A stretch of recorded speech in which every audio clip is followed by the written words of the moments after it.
तमिळनाडूमधील अनेक जिल्ह्यांमध्ये जोरदार पाऊस झालेला आहे। दक्षिणेकडील जिल्ह्यांमध्ये झालेल्या या मुसळधार पावसामुळे थामिराबरणी नदी दुथडी भरून वाहतीये।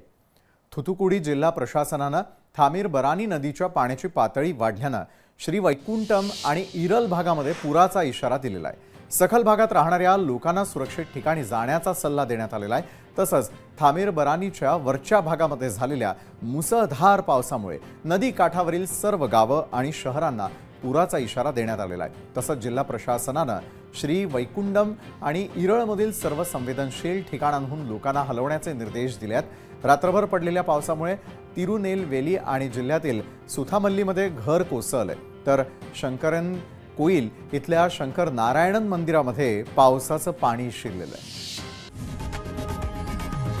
लोकशाही मराठी ऐका, पहा, जागरूक रहा।